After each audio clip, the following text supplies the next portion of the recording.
Good evening, everybody, and welcome. My name is Sophia, and I run events here at the Strand. Before we launch into a discussion of Jane Smiley's newest title, Perestroika in Paris, I'd like to share a little bit of history about the Strand. The Strand was founded in 1927 by Benjamin Bass on 4th Avenue's Book Row. Stretching from Union Square to Astor Place, Book Row gradually dwindled from 48 bookstores until, after 93 years, the Strand is the sole survivor, now run by third-generation owner Nancy Bass Wyden. We want to thank all of you for your support. Without our loyal community of book lovers, we wouldn't be here today. Tonight, we are thrilled to have with us Jane Smiley for the launch of her newest book, Perestroika in Paris, a novel. Jane Smiley is the author of numerous novels, including 1,000 Acres, which was awarded the Pulitzer Prize, and most recently, the last 100 Years Trilogy, Some Luck, Early Warning, and Golden Age. She's also the author of several works of nonfiction and books for young adults. A member of the American Academy of Arts and Letters, she has also received the Penn Center USA Lifetime Achievement Award for Literature. She lives in Northern California. Joining Jane in conversation is Rumaan Alam.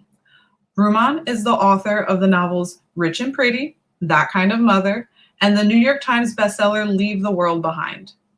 His writing has appeared in The New York Times, New York Magazine, The New Yorker, The New York Review of Books, Book Forum, and The New Republic, where he is a contributing editor.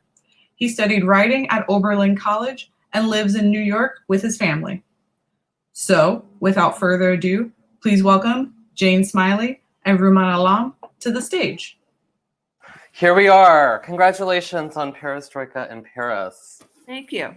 It's your launch event. So I know you're going to read for the audience in a few minutes. And I know we just heard Sophia say this, and I'm going to remind everybody that you can ask a question. There's a little button at the bottom that says ask a question. So please do take this opportunity to pepper Jane Smiley with your questions about her work. And I'm going to start by saying, I found that writers hone like a stump speech about the book that they're sent out into the world to promote. And I'm really curious to hear your stump speech for Perestroika in Paris, because I'm sure it'll be better than whatever I could come up with. So I'd love to hear what you've figured out as your pitch for this particular book. Well, I love animals, and I especially love horses. And so I grew up reading books about horses and dogs, and some of them I just couldn't get over. And I just always wanted a horse. I always wanted a horse who would be my friend. And one of the horses that I bred was this horse. Her sire was Moscow Ballet. Her name was Perestroika. She was an absolute failure as a racehorse, but incredibly interesting as a personality, equine personality. And so I was in Paris in 2009, and I was in the Place du Trocadero, which is a beautiful spot across the Seine from the Eiffel Tower. And I was looking around, and I thought of Paris, and I thought, wouldn't that be fun if a horse escaped from Auteuil racecourse and came into Paris? And I thought, what an idiot. You sound like an idiot. But I couldn't resist. And at the time, I knew she needed a friend or a companion. So at the time, we had a lovely German short-haired pointer. And I decided to put the dog Frida into the book with the horse Paris. And then it just sort of went on from there. And of course, I had to do lots and lots and lots of research. So I had to go back, eat lots of French onion soup, walk around, stay in various hotels. Sounds punishing. It sounds really punishing. It was just a torture. So it is a book that is, as you've just described, it is a book about a horse who is run away from a racetrack outside of Paris, wanders into the city, forms a relationship with the dog, but also with a raven, with a pair of ducks, with a little boy. Horses are not new material for you, but do you think of this particular book as different sort of formally from the way that you wrote about them in Barn Blind or in Horse Heaven. You know, like you just mentioned a relationship, a deep relationship to the animal as a person. So what's different about this book from those earlier works? Well, all of the animals have conversations. They question each other. They say things about themselves. They agree on things. They disagree on things. But the horses that I've written about in the past have had personalities, but they haven't talked to one another. They've thought about things, but they haven't talked to one another. But I wanted this to be, and I've never really tried a fantasy before, but I wanted this to be sort of a fantasy where the animals are the main characters and the people around them are the secondary characters who have a few observations to make, but the animals are the ones who do the talking, drive the plot, and are the center of interest. And that was totally fun for me. I didn't know anything about ravens or I don't want to give anything away, but you said there was a raven. I didn't know anything about ravens, so it was fascinating to do research about the nature of ravens and what kind of family structures they have and what kind of lives they lead, and that was interesting. All the animals were interesting, and so yeah, It's funny. Lots of fun. It's funny to hear you use the word fantasy because I did kind of struggle to figure out how I ought to think about the book, because, and it's not until hearing you say this, I see that it's sort of like, it inverts a common thing. Like I understand a book in which the principal psychology is of people, and that one person might have a dog or a cat or some other animal that helps you better understand them. That's a very common thing in fiction. But you've almost turned that inside out, where the people are on the fringes of the psychology of these animals. And yes, so but it's realistic because there's no ghosts or anything like that. It's just exactly. It's a realism fantasy where we imagine animals expressing themselves. Yeah. And we know that animals do express themselves. You know, every time my dog jumps up and starts barking like mad, she's expressing herself. And horses express themselves too. And so I just wanted to let them open up. So you talked a little bit in the beginning of your stump speech about that this was a sort of passing fancy, that you happen to be in this particular place and just think like, oh, wouldn't it be funny if, wouldn't that be, is that a common experience for you with respect to how you develop material to write about? Like that it will just be sort of a flash of an idea and then it will stick with you? Well, the ideas come in different ways. So, for example, 1,000 Acres, I had thought for years, because I went to high school and college and graduate school, and we always had to read King Lear. And I thought for years that Goneril and Regan were overlooked. We didn't get to know what their motivations were. And I was curious about that. So that wasn't an impulse. That was just an interest. That was just a thought that I had about something that we had to read over and over again. 10 Days in the Hills, you know, I had been reading the Decameron for my book, 13 Ways of Looking at the Novel. And I'd already read it before when I was younger. And I thought that was set at a turning point in European history, which was the Black Death. And it was fascinating to me. And I thought, oh, you know, we're living at a turning point in American and maybe Western history. I felt that about the Iraq War. And I thought, well, it might be interesting to try and mimic the Decameron, as Marguerite of Navarre had done in the Heptameron at a similar stage in European history.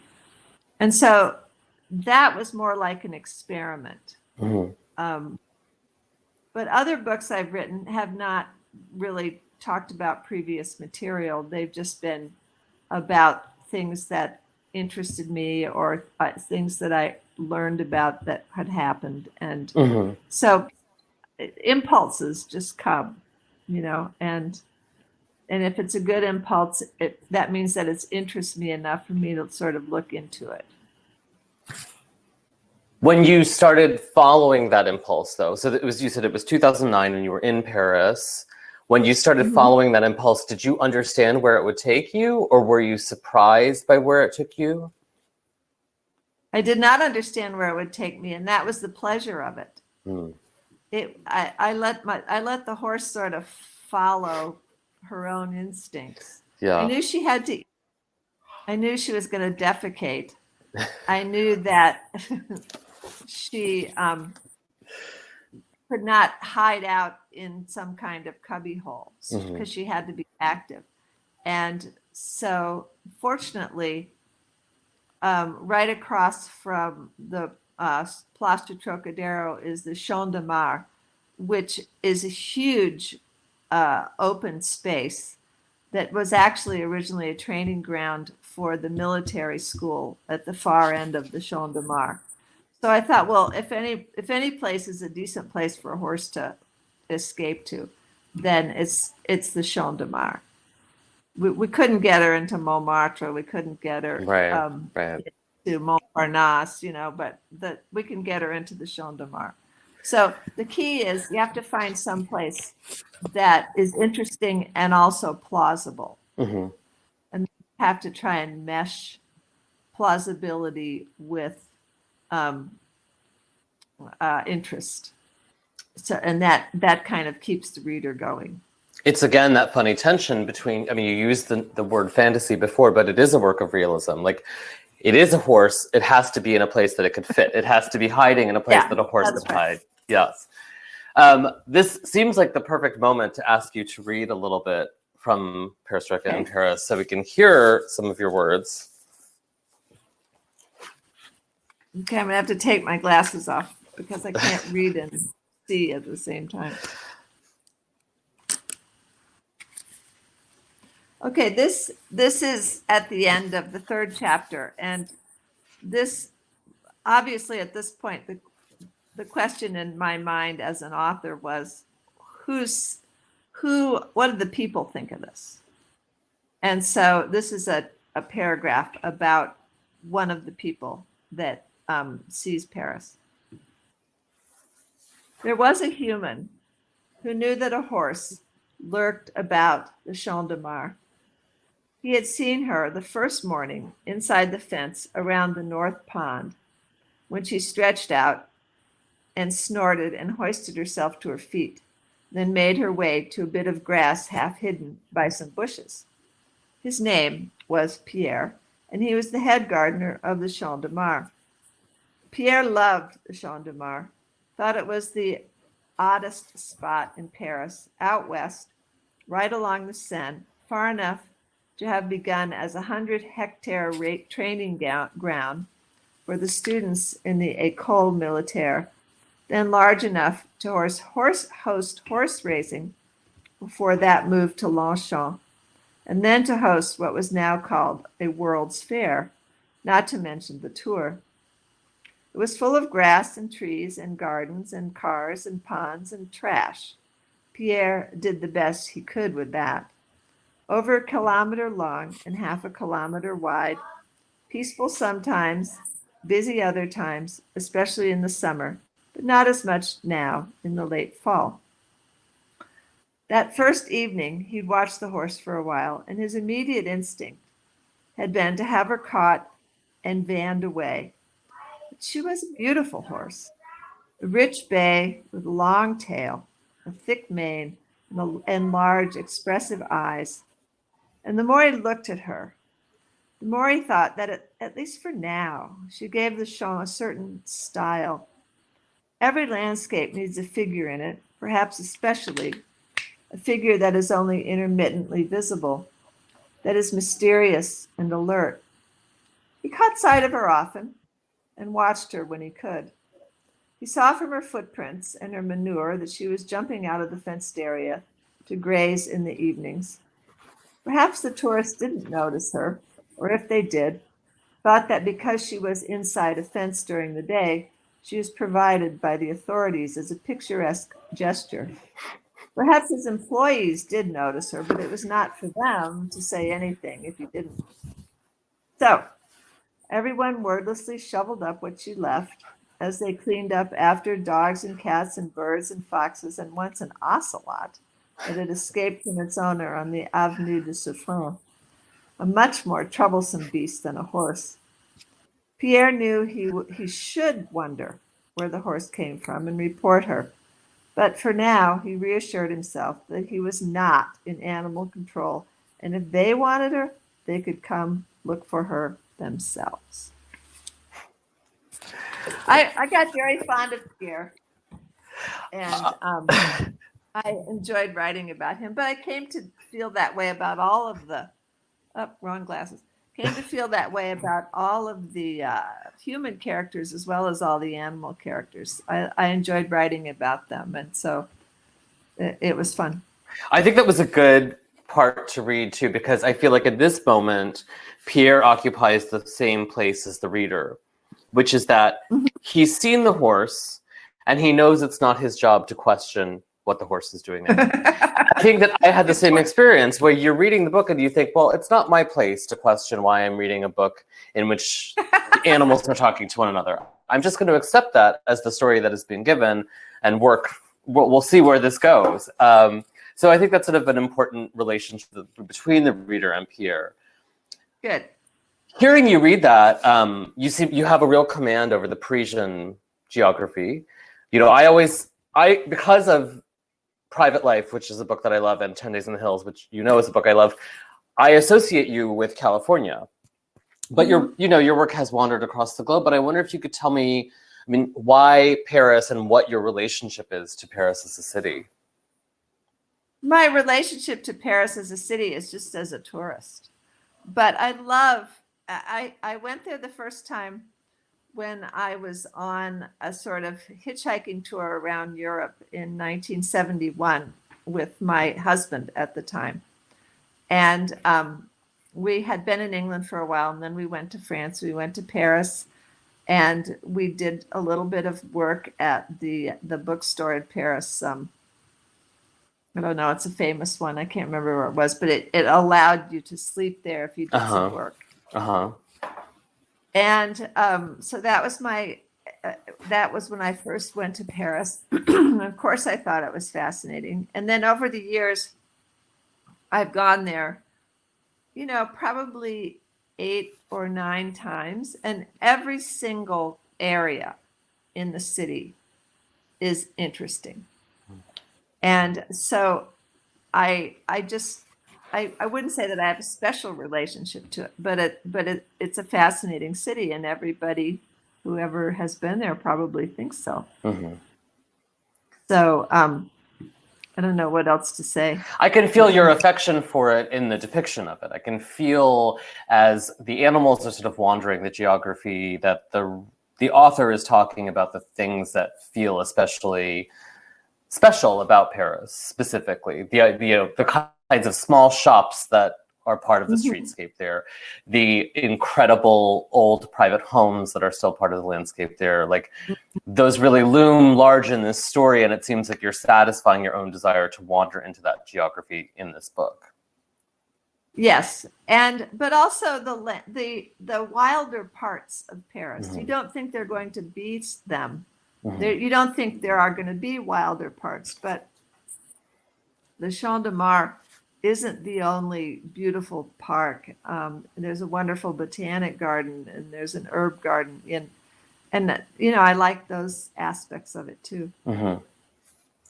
So I think that when readers hear talking animals, they are sort of the first thing they imagine is a children's storybook. Mm-hmm. But I feel like that's not really a useful analog here, because that was what I was prepared for. And so I expected something that was close to a fable or close to an allegory. But I don't think that is what this book is doing. I think it's... No. So what is it doing? Can you explain it? It's just telling a story. It's just carrying you along. I did not have any kind of, often in the books that I've written, I've had a purpose. Sometimes it's a political purpose, sometimes it's a purpose for showing something that people, sometimes it's a psychological purpose, trying to explore some of the weirdnesses of characters. I mean, Private Life is a good example of that one. But this one didn't have a purpose. I just wanted to tell the story. I just wanted to enjoy being in Paris with these animals and wandering around and having a good time with them. I knew that there was trouble. I knew that some of the characters were in some danger, but I didn't want to, because they, all people are in some danger, and most animals can be in danger too. But I didn't have a theory other than the theory that the animals had opinions. So you described having the idea, sort of the genesis of this book in 2009. That was 11 years ago. And you were occupied with another very big project between that period and now. So when did you when were you actually engaged in getting this book down on the page? Well, I kept writing it down, rewriting it, fiddling with it, putting it away, coming back to it. And then about a year and a half ago, actually it's a little longer now, but I was in France and I was working with my French translator to do an event. And I asked her if she would read it and tell me what she thought. And I expected her to be quite critical or to say it's totally ridiculous. And, translators usually are extremely precise, correct people, or they can't do a good translation. And so when she got back to me and said that she really loved it, I was thrilled. And so I went to my publisher and I said, come on, let's do this. Let's publish it. And we decided that now was the time to publish it because it would be a nice relief from the election. Of course, obviously we had no idea about the COVID thing, but I thought it would be a relief from what we knew that the election was going to be, which was chaotic and scary. So it's sort of they said, yeah, let's do it. Yeah. So there is kind of a political objective in sort of a backhanded, sort of back alley political objective to deliver pleasure as a sort of like inoculate you against the disaster of contemporary life. And, and again, I said, the book, although it sounds, I think, in summary, as though you are going to be dealing with fable or allegory, you're not. And actually, what it occurred to me, so I was trying to think about like how to talk about this. And I realized that what this book does is something that you have done sort of across your work. It's not just about what is unfolding. It's this extraordinary act of control, that there's this sort of mediating structure that's telling you a story. And it's almost like the book operates the reader has the same relationship to the story that my children do when I read to them. And it proceeds with its own logic and you don't really question it because you simply accept it as a story, and it has to do with authorial control, and it's such an extraordinary thing to me, and I don't really understand how you do it, but that's for me to figure out, I guess, someday. Did you know though, you said before you wanted Paris, the horse, you wanted her to lead, or you wanted to follow her adventure. Did you understand what that was in sort of like an outline from it? Like, did you make an outline? Did you have a sense, or was it surprising to you? It was step by step. I figured out how she could get away from Auteuil to the Place de Trocadero. And then I walked around on the Pont de Jena, which is the one that crosses over the Seine. I walked around the Champ de Mars. I looked in the neighborhoods. I tasted all the pastries nearby, obviously. That's important work, yeah. I knew she couldn't get too far away from the Champ de Mars. She could not, perhaps, go to Montparnasse or anything like that. She couldn't wander around the Louvre. She was pretty much stuck in this place. But this is a beautiful place, so it was fun to explore. For me, to explore the beauty of that place, and I found spots, especially on the south side of the Champ de Mars, that I hadn't known existed, like the Avenue Émile Zola and Bir Hakeim, the bridge that crosses the Bir Hakeim. Those were areas of Paris that weren't famous and I'd never seen before, and I really enjoyed exploring those areas too. Was this? Well, I was going to ask, I'm sorry, but was this approach, like what you're describing, which is sort of like following your own, just sort of like digging into it, is that different from how you wrote something like Some Luck? Is it a different strategy for you as an approach to the story? Do you normally operate with a sense of destination? It really varies from book to book. All I knew about Some Luck was the year it was going to start and the year it was going to end. And and that includes the whole trilogy. And I knew that every year was going to get equal representation. It was not going to, I wasn't going to give extra attention to, say, the Second World War. The year could have been historically kind of a dull year, but in somebody's family, it could still be an interesting year. So I wanted those years to go by. Excuse me. I'm going to get a lozenge out. I wanted those years to go by evenly and get equal representation. That was my only plan. And then the characters were born, the children in the family, and I wanted to describe what they were like as infants and as little children, so that we could see how they develop over the course of these years into who they seem to be as adults. That has always fascinated me about having kids, being a mom, and having been a kid actually. So that was my plan for those books, for those 3 books, the trilogy. Other books have had more of a plan, and I can't say which. With 1,000 Acres, I really wanted to adhere to the plot of King Lear as best I could.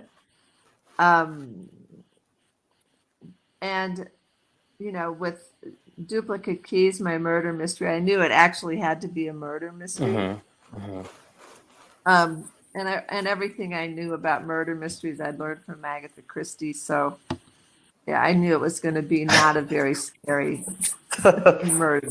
I mean, this is so extraordinary to me, just hearing you describe that relationship between planning and execution, especially knowing the 100 Years Trilogy, which I hope the audience knows this work and has read it. It's such an extraordinary feat as a novel, but it just seems to me like it would require so much planning. And so it's extraordinary to me to hear that you actually simply had some rigor to the structure, but then followed what you were doing. And actually, Perestroika in Paris kind of feels the same way, where it moves into places. It's already so unlikely because we're with a runaway horse in the city of Paris. And then it moves into places that you can't exactly predict. And as I mentioned, the horse forges a relationship with the raven, and there are yet other relationships that I don't want to spoil. But as I was reading it, I was like, well, where is this going? And how did she understand that was where it could go? But that's how I felt when I was reading your book. Maybe, yeah, I guess. I mean, thinking, oh my God, what's going to happen? Where is this going? And so, yeah, why would it be any different? That's what books have to do. Books have to have suspense. They have to have some mysteries. They have to give the reader a reason to keep going. I mean, when I did the trilogy, I did a lot of research in the history of the last 100 years. And it was totally fascinating to me. There was stuff that I knew, partly from just hearing my relatives talk about it. But there was also stuff that I had no idea about. And that was totally fascinating. And so I knew that what the characters did was going to be shaped by history, but it was also going to be shaped by their temperament and how they addressed it. One of the big interesting things in the last 100 years in volume 1 and some like is when Frank is at Iowa State. And I taught at Iowa State for years, and I had no idea that there was an experiment going on at Iowa State before the war on how to make gunpowder. And I thought, and there was, and how to make gunpowder without importing the necessary ingredients. And I thought, man, that is the perfect thing for Frank to get involved in because it's dangerous, and it plays into his sort of exploratory and adventurous nature. So those kind of things kept coming up when I was reading and doing the research for the trilogy. And that's what I like. That's what I like about doing research and about writing is the weird things that come up and you think, okay, how am I going to fit that in? So yes, yes. And I think that I can feel that particular sense of, I don't even know what you would call that, the sort of strange discovery that is looming in this book. And again, I don't want to spoil what happens because it's so charming and it's so odd and so hard to predict where it moves. But I did have that experience, much like Pierre, in the section that you read, of saying, like, how can I explain why I'm looking at this horse and how can I explain what's happening? And it's sort of a great pleasure to be in a book that isn't overly concerned with how to explain that. I'm going to turn the light on. I think I'm disappearing. Yes, you're vanishing. Turn the light on. Do that. Yes. This is one of the pitfalls of doing all of these events virtually. If we were at the Strand, they would have managed the lighting on our behalf. While Jane is ducked away, I do want to remind the audience that I'm happy to put your questions to her. There's the question and answer. It says, ask a question at the bottom of your screen. So if you have something you would like me to grill Jane Smiley about, just drop it in there and I will grill her on your behalf. Jane, I'm really curious to know how you've spent this particular period of quarantine. You're such an impressively productive writer, and I wonder if you've been able to write in the past year or so. Yes. I'm working on various projects. Some are farther along than others, but I'm always working on various projects. The quarantine, as in terms of my life, hasn't been that different from normal because I live in the country. I go do the stuff with the horses, and I go to the grocery store, and I go for walks. Yeah. And the only thing that we can't do that I miss is have dinner with our friends. Yeah. But we do that over Zoom. I miss seeing the kids, but some of the kids sequester themselves and come for visits, and the others we just talk to. We do the best we can. So we're lucky. I mean, we have a wonderful grocery store that's owned by a guy from France, and so the food is the stuff we have to buy is great, and I love to cook, so I don't mind not going to restaurants. In some ways, I think it's sort of, these conditions are probably, I mean, they're not unfamiliar to you because of what you've just said, which is that you live in the country, but I also think that there's a certain kind of temperament that finds these conditions very bearable. Mm-hmm. Yeah. Yeah. So you just mentioned that you're working on multiple things. Is it part of your practice? Has it been part of your practice throughout your career to work simultaneously? And how? Well, how it's do not you, exactly how do you do that? simultaneous. It's not exactly simultaneous. It's more intermittent. Okay. So I truly believe in working hard on something and then setting it aside, and letting it go out of your mind so that you can come back to it as a reader rather than as a writer. And you want to wait long enough for all those little indecisions that you had while you were writing it. You want those to be pared away, and you want to forget those. So you want to come back to it with a fresh sense of, oh, what's this about? And you have to, and in my experience, I have to wait several months in order to do that. So when I was working on the trilogy, I started each volume in January, finished each volume or the first draft of each volume sometime in the summer. And then I'd set it aside for the fall. And then Wow. I'd come back to it and rewrite it. And so that's the way I like to work on a book. Well, but I didn't want to spend the fall just screwing around. Mm. You know, what else was there to do? So I would fiddle around, write something else. I love writing. I love writing books. It's one of it's probably the thing I love to do. Well, I'm not going to say that. I love writing. I love cooking. I love walking. So, but I do love writing. So I don't like to just be twiddling my thumbs and not working on anything. So nevertheless, I do just want to say that if you started Some Luck and A New Age, and you know, if you started those in January and you had a draft by summer, you're kind of you're really setting the bar very high for the rest of us. I just want to say that those are significant, those are hefty volumes. So you're working at a very serious clip, and are you also teaching? Yes, I wasn't when I was working on those books, but now I teach at UC Riverside. So I do that in the from January through early June. And that means that it's probably rewriting that I do in the winter and spring rather than coming up with new stuff. Well, But, I think that there's good advice buried in there, which is don't be sitting around twiddling your thumbs. That's good advice. That's something that's important to remember. I think the good advice is that your writer brain is separate from your reader brain. And your reader brain has been at it longer. You know, you've been reading books since you were 4 or 5. And you've read more books than you've written. And so you have to move away from your writer brain so that your reader brain can kick in and tell you what's right and wrong with what you have. You have to let the reader brain have space to do that. The writer brain is the one that says, "Oh, this is a good idea. Oh no, this is shit. Oh no, this is really good. Oh no, this is terrible. Oh, I don't know what to do next." That's what your writer brain is doing all the time, you know. And your reader brain, when it kicks in, is saying, that's interesting.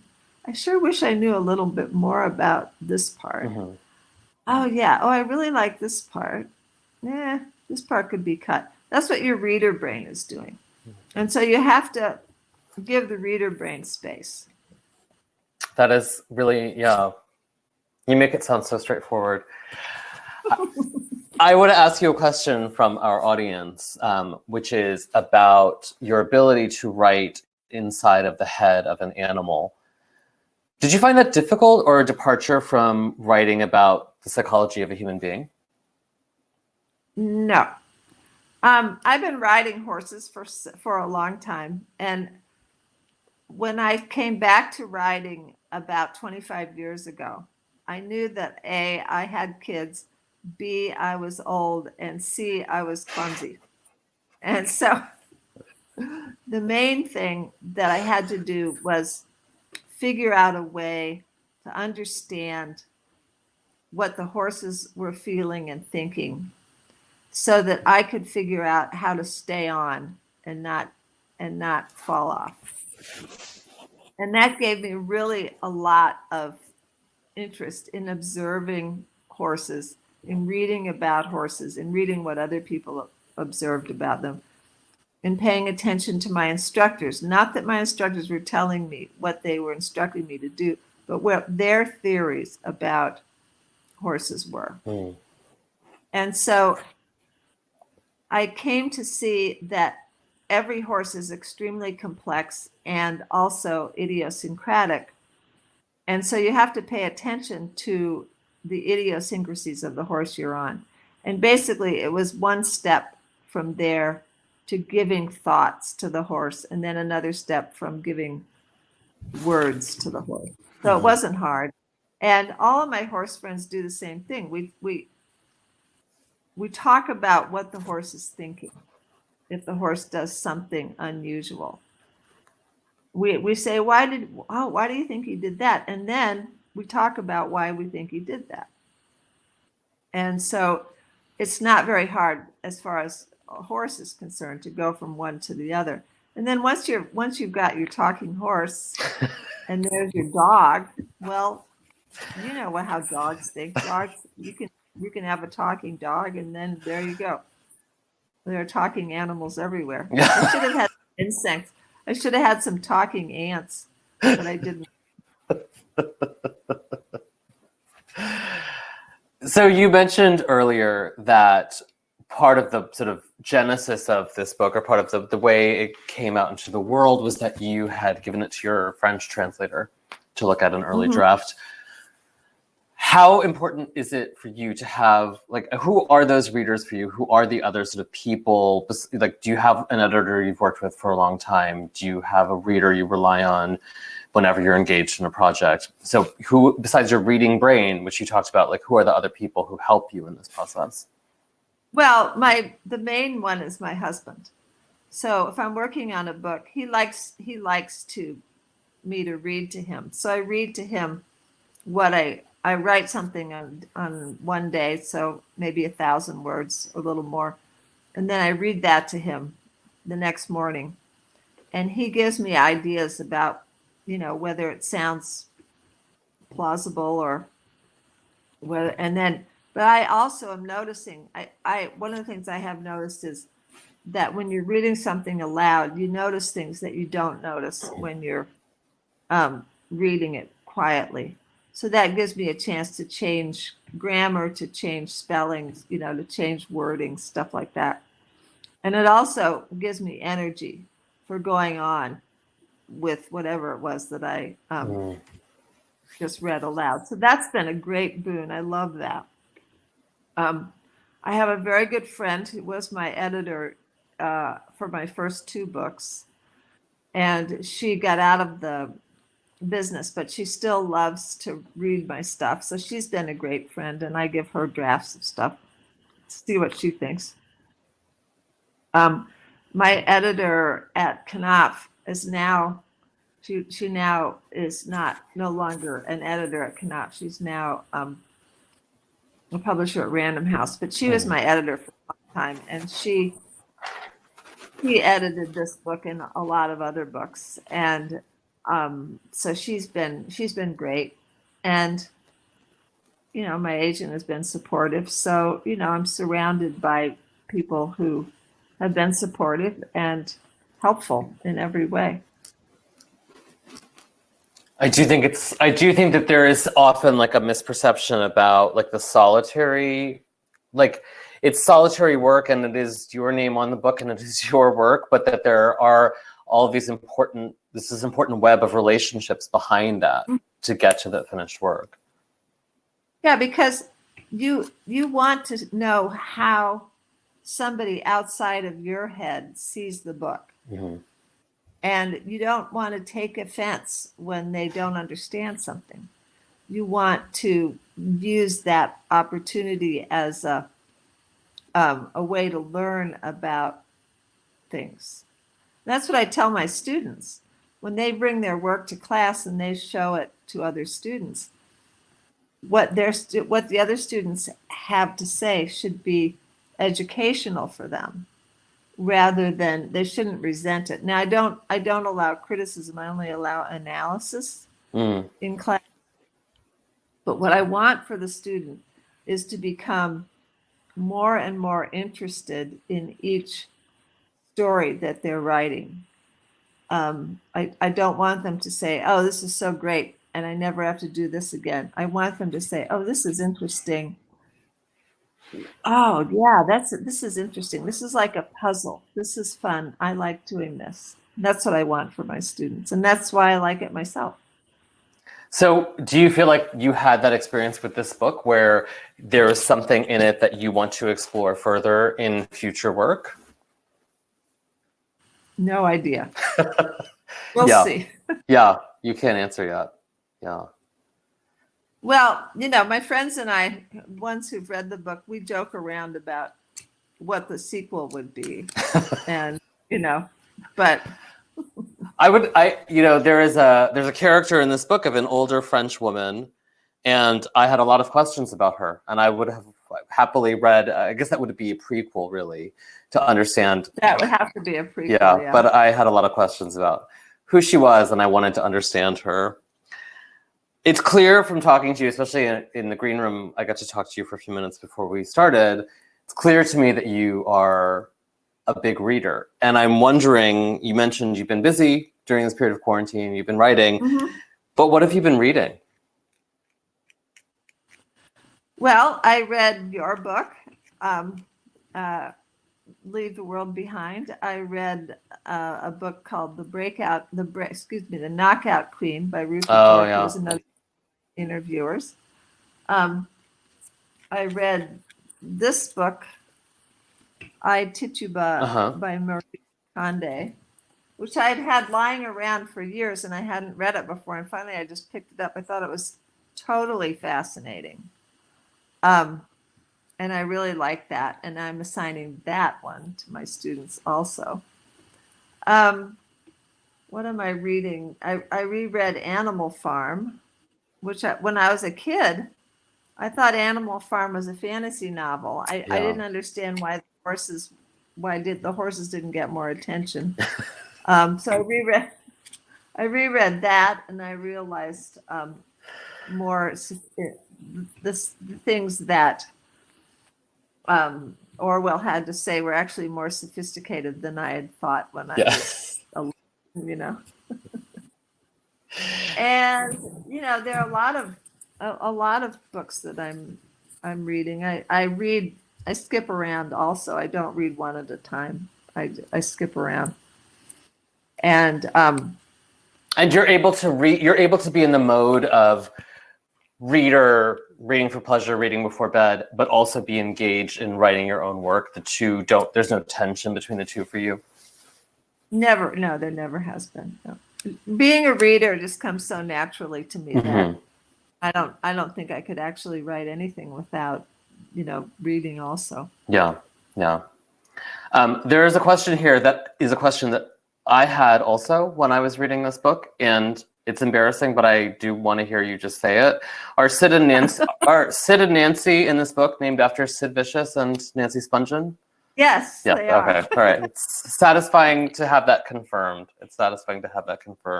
Well, there's a moment. There's a moment in the book where I think it's Raoul talks about how they've been reincarnated because as mallards because they had not been very successful in their previous life. Oh, I didn't actually catch that, but now that adds a whole new dimension to the whole. Yeah, that adds a whole new resonance. Raoul has a theory of reincarnation. I'm not saying that I agree with it, but he needs his own. He needs his epistemology. Let's put it that way. So you're talking about the Raven. You're talking about he's sort of a philosophizer. He's sort of anyway. And again, I said this before, I do think of this work and a lot of your work as this act of really supreme control. Feels to me as the reader that I'm really in your hands and you're saying, look here, look here, look here. Are you surprised when Raoul? Really surprised to hear that. I mean, when Raoul starts talking about reincarnation, are you conscious of making this tension between what you mean to say and then what the characters end up saying? Well, one of the things I love about writing about characters is when they go off on their own tangent and you didn't expect them to say that or to be like that, or they change. Yeah. That's always fascinated me about characters. That was really one of the fun parts of the trilogy.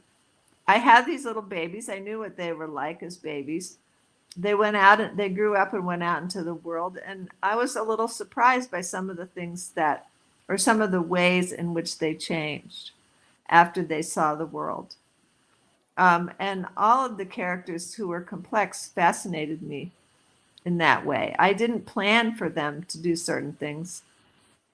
I always say, I am their God and they have free will. And so, like all gods, I'm going like this. Why did they do that?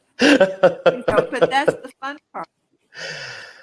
That seems like the perfect way to end this conversation. Jane Smiley, this was such a great, great pleasure. Congratulations. Your new book is called Perestroika in Paris. This is it. Thank you. Really lovely. Congratulations. And I think it's really fun. The Strand is going to come back and say something to our audience on our behalf. Hello.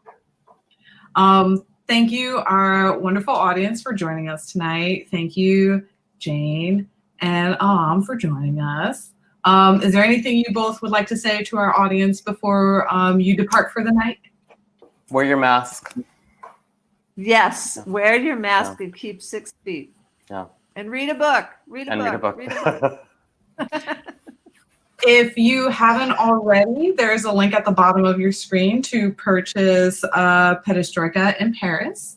But with that, thank you again for joining us tonight to discuss your newest book and to discuss, writing in the quarantine and horses, everything in between. Thank you so much. Of course. Thank you. Of course. Rumaan. Yes. When you come to Santa Cruz, let me know. We'll get together. Yes, you're gonna go to that fancy French grocery and you'll make me some lunch. I'll stay 6 feet away from you. Thank you so much. It was great pleasure. Good night, everyone. Bye-bye. Bye.